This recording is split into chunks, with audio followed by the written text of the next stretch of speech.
All right, welcome back, and thank you very much for staying with us through that break. Now, this is the final segment of the program, and in this segment, we continue the evaluation of the 4 years of President Julius Maada Bio's led SLPP government. This morning, we're going to discuss the economy and good governance, among other things. In the studio, we have Leema, National Publicity Secretary, ruling Sierra Leone People's Party, and Sidi Tunis, Acting National Publicity Secretary, APC. Good morning, gentlemen. Thank you very much for joining us. Good morning. Thanks for having us. Good morning, Phoebe, good morning, Lambrana, and thank you for having me. Madam Karim. Yes. Madam Mubarak. Okay. I don't learn from yes, at least I've learned from my brother. Karim or Ramadan Mubarak? Ramadan Mubarak. All right. Well, okay, it's 2 Muslims and 2 Christians. Yeah. We've learned. I would start off with you. Self-assessment of this government that you currently serve. Specifically this morning, we're looking at the economy and good governance. In assessing your government, how would you rate your success level when it comes to the economy? Well, in terms of rating our success when it comes to the economy, I would say 75%. The reason why I'm saying 75% because you have to diagnose where you took off, challenges you are faced with when you set off to start, and how you are able to manage those challenges. So you would imagine in 2013, 14, in this country before the Ebola struck, we were rated as the fastest growing economy until the 2015 when the Ebola struck. And rapidly we declined to the extent that we we got ourselves into austerity, which were economic measures to manage the crisis we are faced with. And so that was the situation in which, as a government, we took off. So we came at a point when we have to manage this austerity properly. And so at a point in time, of course, we have huge domestic or debt burden on this country. And so you have to formulate prudent economic policies to be able to manage that, and in order to able, for you to be able to roll out your programs, your manifesto programs, and also try to win donor support, especially at the time when we had donor confidence actually shrink in our economic support in this country. So we took off from that point. We came, we engaged in economic, in sound economic policy formulations, where we had prudent economic management that helped us roll out our flagship project, our programs, and as soon as we start off, we thought we started well, and we experienced the outbreak of the corona. And of course, you know, the COVID-19 is not just a sub-regional thing or a Mano River thing. It's a global issue that has to affect the economy of the world, and also the disruption in the global supply chain. But as a government, what we did was to be able to put a quick action for economic response in order for us to be able to cushion some of those programs. So for the first half of 2020, of course, we struggled with the economy, and almost also for the second half of 2021, when, of course, we were looking forward to economic recovery and job creation also was another difficulty for us. But as a government, what we did, because of our quick action for economic response program, we were able to pump in 50 million into the banks for us to be able to help the business community, especially for those who are engaged in the export of, the import of essential commodities, so that at least they'll be able to access those money at a very low interest rates for something like about 7%. And this was able to put us at the level where we had a lot of commodities, essential commodities in country, which helped us to have a lot of stock, whilst other countries in the world we are struggling with commodities, we were able to have a lot of stock because of those prudent economic measures. And as soon as also we are thinking that the COVID pressure. I mean, the COVID pressure on the economy also is like relaxing. Just suddenly, we also entered into another global crisis wherein we're experiencing conflict between Russia and Ukraine, and also Russia and Ukraine are also very essential countries in terms of supplying the commodities in the global market. And so taking note of all of those, and as a country we've still been able to manage and still make available essential commodities for the citizens to access. That tells how much as a government we have been able to manage the crisis situations that we did not foresee, but given the fact that it struck against our own programs, our own plans, we still have been able to manage and be able to still move the country's economy in a fashion that is still appreciable. I tried to follow some of the conversations before the 2018 elections. And I can recall that President Bio at some point even mentioned the cost of a bag of rice. And today, when you sit back to look back on most of these campaign statements and the reality on the ground right now, it seems as if the president did not even succeed in the promises he made. He spoke about the increment in the cost of a bag of rice during the APC administration, and here we are today, there's still increment. When you look at the exchange rate, the forex, the increment is just much, much higher. So much of what we were promised, we can't see tangible results when it comes to the economy. Well, of course, that is how you've seen it. Now, let me tell you how much the president has been very prudent in terms of managing this country's economy. First of all, it is better to have commodities in the market, that you have your money you can access, other than having your money and you cannot access those commodities. Now, like I told you, where we took off from zero, and we did our best through sound economic policy implementation for us to get started. And of course, we got started when we thought, of course, we were working very hard to reduce exchange rates to single digits, and that was when we experienced COVID. And of course, with COVID, we still maintain the double digits in our exchange rate, or in our exchange rate or inflation, I would want to say. And with all of those, yet as a government, like I said before, that our sound economic policies still help us to maintain stock in the market, so that because if you don't maintain stock in the market, even if you have your money, you cannot have access. And you would imagine if you don't have access, what it would mean. And so as a government, what we did, like, it was to help also the business community to be able to bring in those commodities so that people will be able to still access those commodities. So in a situation where, of course, there is a disruption in the global supply chain, and the economy also of the world is also disrupted, and you will not expect a country like Sierra Leone that largely depends on importing commodities, for which we are not a large exporting country, for us to really change price. Because you would imagine when the business people go in for stock and they bring that stock, the price that they sell pre-COVID, you will not expect them to sell the same price when we are experiencing the pandemic.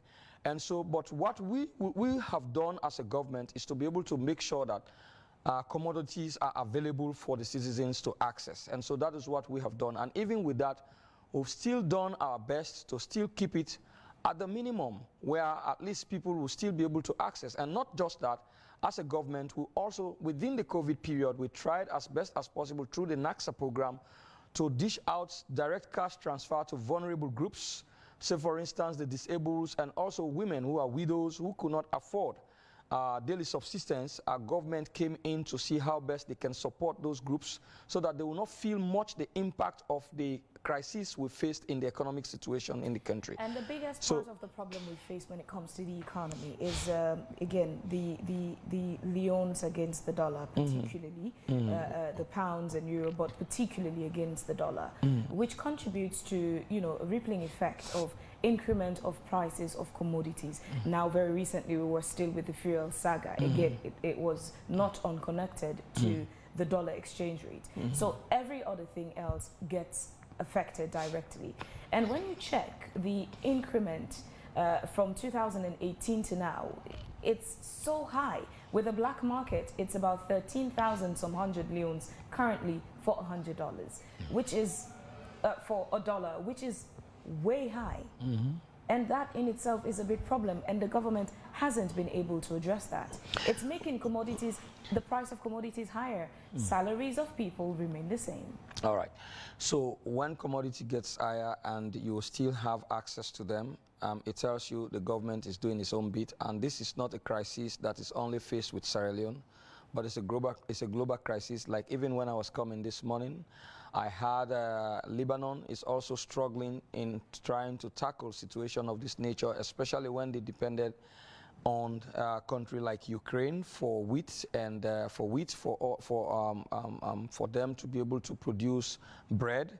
And so the fact that Ukraine is going through crisis at the moment, that is a difficult challenge for them to be able to get commodity of that nature to be able to supply their staple food in the market.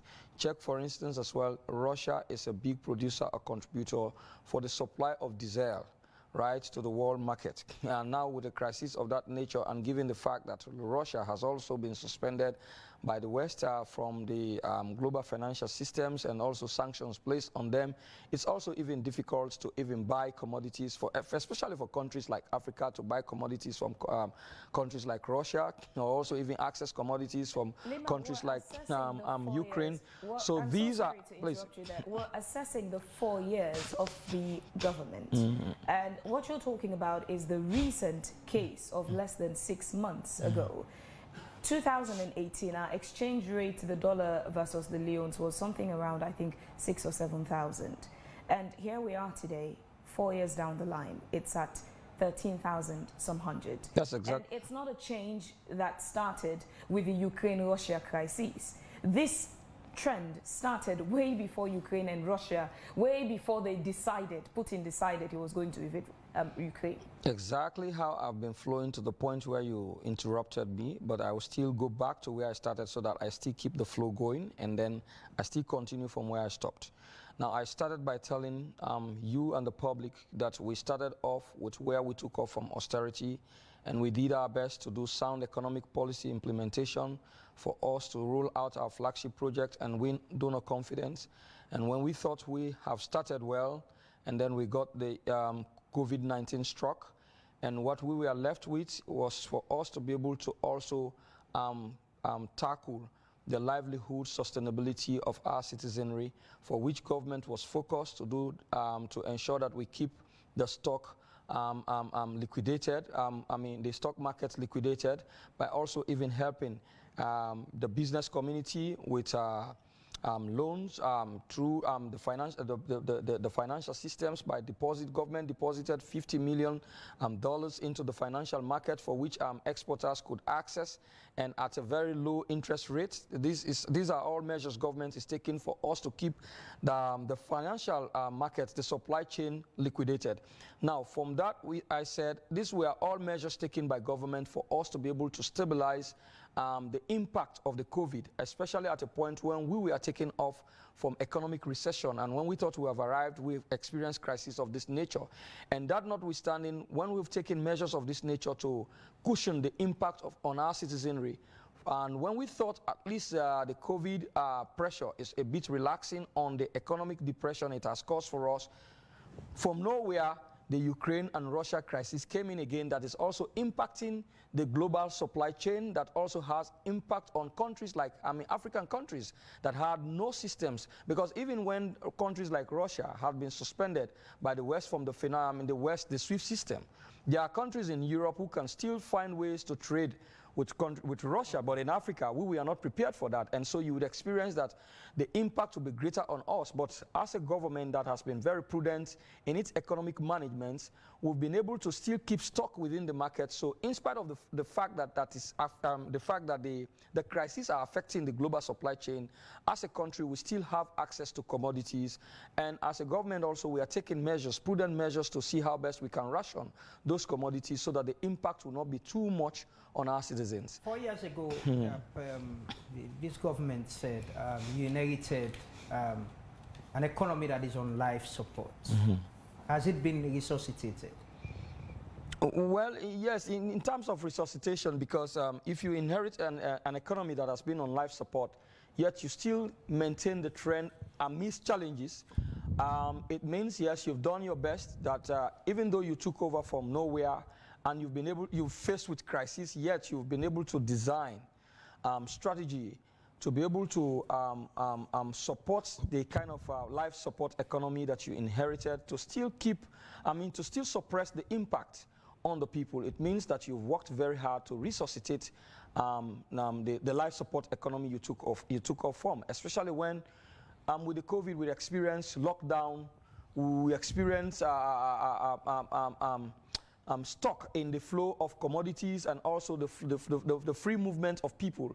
So you would expect that this would have impacted severely on the people if government had not taken sound economic measures. So as a result of the fact that we took off life support economy, yet we have been able to manage it so that we still keep the livelihood of the people going, whilst we still battle with the crisis. And this is a global thing for which it was not like we had the Ebola, which was just affected by some countries within the sub-region. This is a global crisis for which every country is focused on taking care of their own interests and their own citizens. Okay. So you would expect that even for us to get enough budgetary assistance as opposed to the days of the Ebola, is a bit different. Okay. But as a government, we've been able to do our best to still inject sound economic policies to keep the pressure of those crises a bit aside on the economy so that people's life can continue to move on.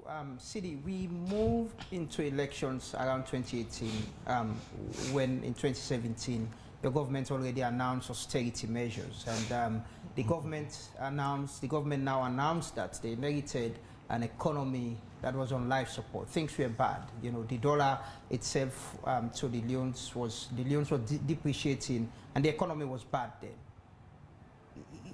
Is it that you know, this government inherited an economy that was so bad during your time that they're finding it very difficult to even you know, fix it up, even with all the efforts he said they've done? Well, thank you very much. In the first place, I'll have to categorically state here that they inherited an economy that was recovering. And even from his opening explanation, you can, you know, but there was austerity. You announced austerity. I'm coming. I'll reiterate. Okay, he explained when we came into office in 2007, 2008, of course, we had our first issue with high prices of commodities across the world. But then right there, we introduced policies that, you know, could ensure that we reduce the burden on the people and shift the burden to government. Our economy was doing well, as he stated, fastest growing economy. And then Ebola struck, as well as the reduction in the prices of iron ore, which was like the main source of revenue for this country. That was around 2014, 2015. That was 2014, 2015. We were, our GDP was 20%, and it went all the way down to minus 21%. You can imagine. But of course, immediately after Ebola, and that was the rationale behind the economic measures put in place, which people call austerity. Yeah, but the government, which your government called austerity. Austerity, yes. And those policies were put in place to ensure that we have a rebound of our economy. And that is why immediately those policies were introduced. We moved from minus 51% GDP, minus 21% GDP to 5.5% in 2016. And by 2017, we were about 6.5% until we handed power to the current administration. And let us not forget that during their campaign, one of the trumpeted issue for campaign for them was the economy. They made several promises to this nation as to how they will fix this economy. I remember the famous line of the bread and butter issue, as well as the famous line of fixing the economy in 6 months. And indeed, in their manifesto, they made several promises as to how they were going to fix this economy. And I'll just focus on the 4 key areas that they told us they were going to manage so that our economy will be that which is, you know, from whatever status that they claim it was in. 1, revenue mobilization. 2, public expenditure management. 3, public debt management. And 4, foreign exchange management. Now let us look at them individually. We look at revenue. When they came initially, they promised in this manifesto that in the first 3 years, they will ensure that our total revenue collected will be 20% of the GDP of this nation. And initially, they were reporting every week how much revenue they collected. And what the people of this country did not know then is those announcements were made because when they came, they met a policy from the previous government, the Treasury Single Account. So because all of the revenues from the different MDAs were now going into one account, of course, the Finance Ministry was able to always give us this amount of money that they say generated by NRA. And at the same time, you know, they were aggressive enough in their, you know, revenue mobilization. Yes, tax, you know, tax brackets, to a point that, you know, we saw an increase. But what happened also, just about the same time, let us not forget that our main source of revenue then was mining. And they came in, they cancelled several mining contracts. Yeah, but the mines wasn't operating. So they cancelled several mining contracts. No, so but we were only left with the service industry. Yeah, no, So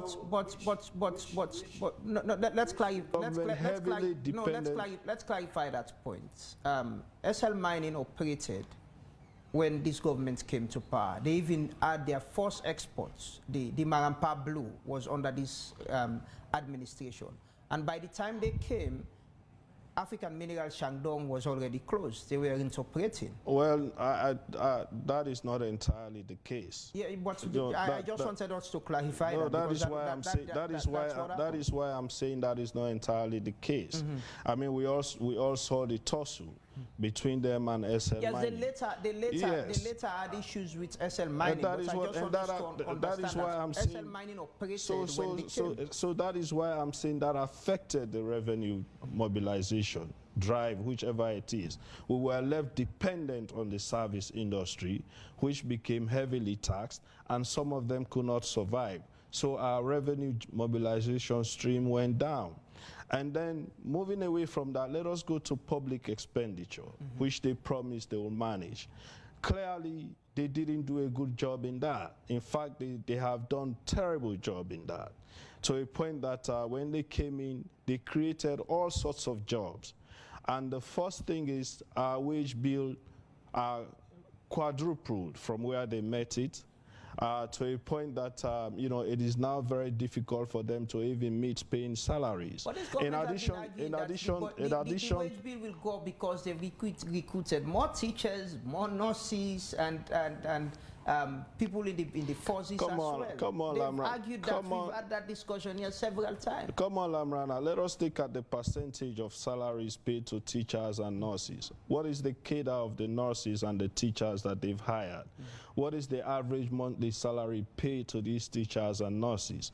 And then compare them to the many other offices that we see letters coming from State House daily with exorbitant of salaries attached to those offices created. To a point as recent as a week ago, a new office has been created. Even with all of the struggles that we are going through economically, we are still creating offices that are merely political offices, more so than offices that will contribute to the development of this country. So as far as management... Leema mentioned the challenges they are faced with COVID-19 and the current issue. I'm coming. As far as managing the debt, the public debt, COVID-19 did not interrupt Yeah, but, then, it's affected no, I'm the coming. global supply chain. People were starving, airports were closed. When we had Ebola, we put in measures in place that could ensure that we continue with sound economic policies. We had Ebola, schools were not open, but we paid teachers throughout on time.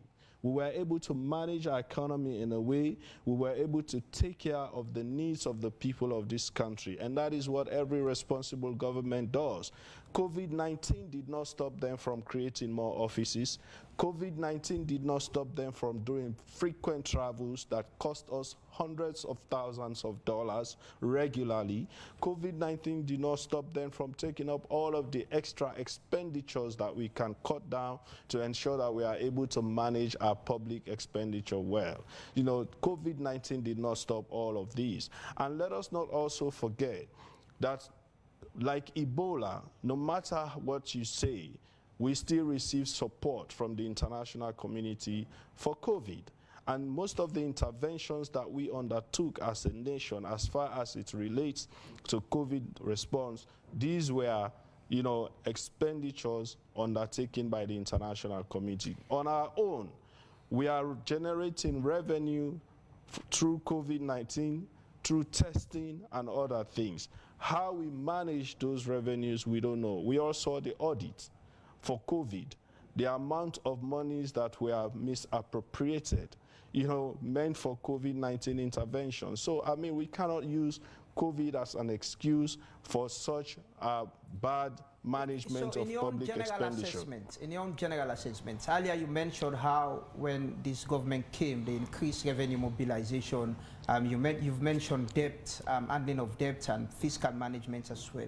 Generally, you think they've not done well in handling the economy? Well, when I explain... Even when we went to single-digit inflation in this country, which hasn't happened for a very long time? They met single-digit inflation. I mean, we had in 2015, 2013, 2015, we were at 9%. At some point, we went to 10%, and then you left an economy on austerity. Yeah, but it was an economy recovering, and I insist on that, and I just explained. But then let me finish, Lamrana. I don't want to, you know, move away, because these are the manifesto promises they made to us that is failing, and which is why we continue to see the results that we are seeing. And then let us come to public debt management. That is one area also that, you know, they accused the previous administration a lot, that we are busy taking debt. But today, our public debt to GDP stands at about 71%, one of the highest among countries in Africa. You know, and so it is telling us that we are accruing more debts now than we have ever accrued as a nation before. When they came in, our public debt stood at about 5 trillion. Today we have over 31 trillion of public debt. That is exorbitant amount of debt that they have added. I mean, that is just so astronomical that is having a negative impact on our economy as well. And then we look at the foreign exchange. Everything hinges on the foreign exchange, Lamrana. As long as the dollar continues to go up, you know, we'll continue to experience high prices in basic commodities, including even fuel. And it is very clear that this administration has not been able to manage the foreign exchange. There are policies that they have introduced gearing towards foreign exchange management have all failed, including their bribery of holders of $60 million, which makes no sense whatsoever, because you bribe somebody 60. I mean, these were the words of the bank governor himself. That we had to bribe. He has clarified that it was to help. Those were his words. Yeah, but I mean, so you bribe $60 million to recover foreign exchange from holders. My question is, you give away $60 million. How much did you recover? How successful were you in recovering? In fact, what policy? What even guided you into giving away $60 million, thinking that that will help you, remove foreign currency from holders? So these are all bad economic policies. And today, Lamrana, we continue to see high prices of basic commodities. We are short of fuel. The rise in prices of fuel did not start with Vietnam and Ukraine war. We've been experiencing consistent increase in fuel prices since this administration came to power. So they cannot now blame the war in Ukraine on the fuel prices. Let's look at Manifesto. It's interesting how manifestos seem to get the attention of the voters, and then the same manifesto seems to also be the yardstick to measure the success rate of a government. As you make your submission, what comes to mind is 2007. I recall during the election, the campaign slogans against the SLPP, then former Vice President Solomon Bayala, who was contesting. It was about, rice then sold at 1,000 leones, 600 leones per cup, and palm oil sold at 1,000 leones per pint. And fast forward to the time the APC left office, the price doubled, much more than double. So it seems to me, what confuses me is how in opposition there's all the wisdom, but then in office there's all the confusion. You talk about the employment or creating new offices. I recall another issue that the media scrutinized the APC government on was how, in fact, we had duplicated offices. We had office of, Ministry of Youth Affairs, there was Presidential Youth Aid, there was so much. So it's confusing how knowledge comes in opposition, but then while in office, there's a lot of confusion. It confuses us, the people.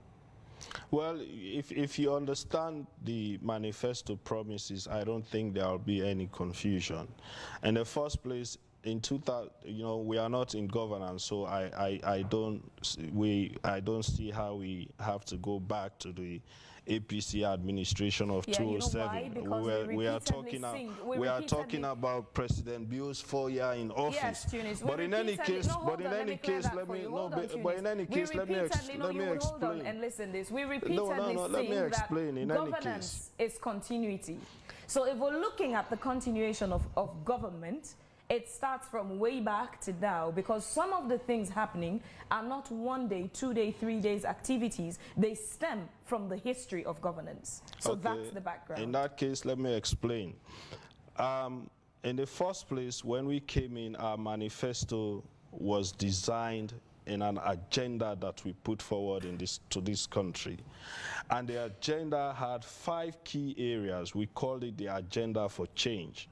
We started off with that, and the first term of former President, that is by Nkrumah, it focused on infrastructure, energy, health, agriculture, and education.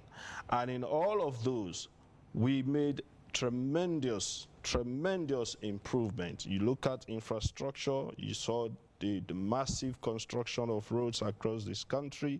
You look at health, you saw the massive construction of health facilities across this country, including the introduction of the free health. You look at, energy. We met less than 10 megawatts of energy across this country. And by the time we left, we left with over 100 megawatts of energy, and introduction of the rural solar electrification programs, wherein 149 chiefdoms were targeted. By the time we left, 50 were already completed. We all saw the strides we made in education and in agriculture.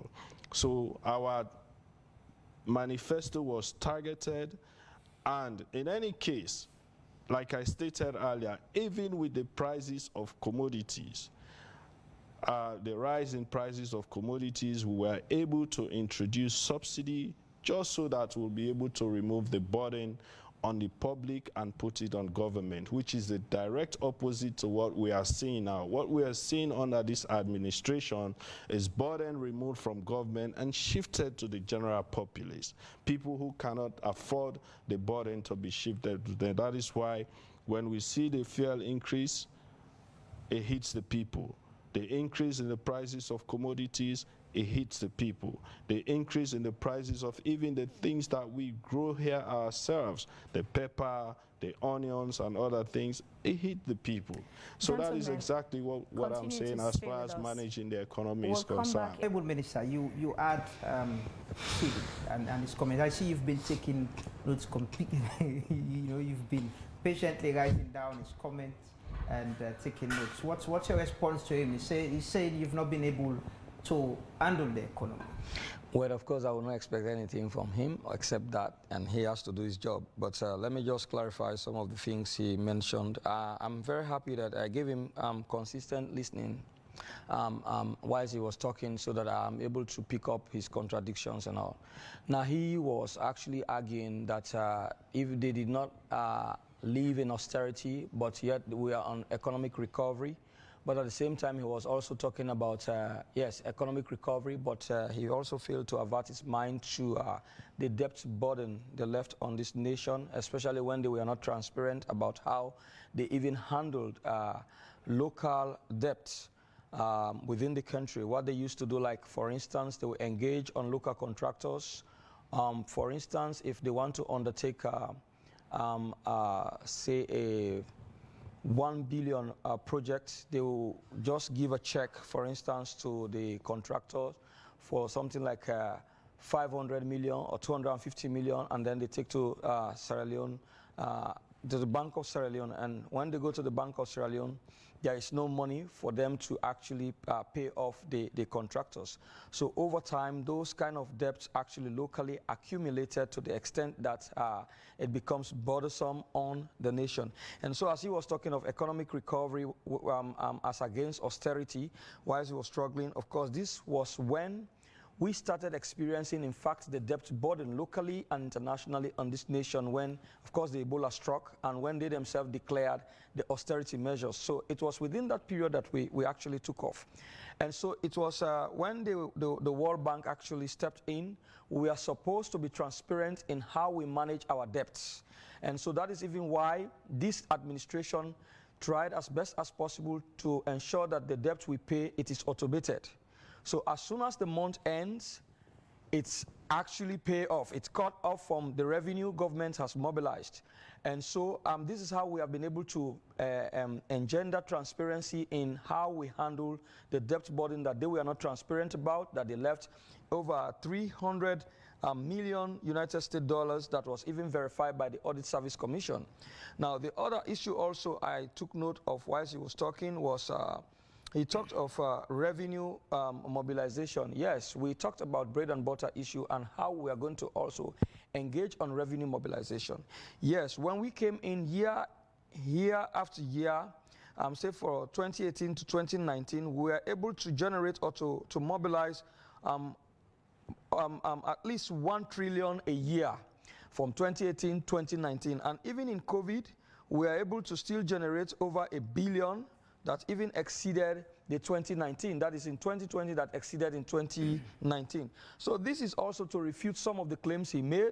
When we talk of revenue mobilization, we did our best, and that was even why we were able to roll out our flagship project without any donor support, because we took off at a time when the donor community was dissatisfied with their administrative patterns, and as a result, they folded up and left.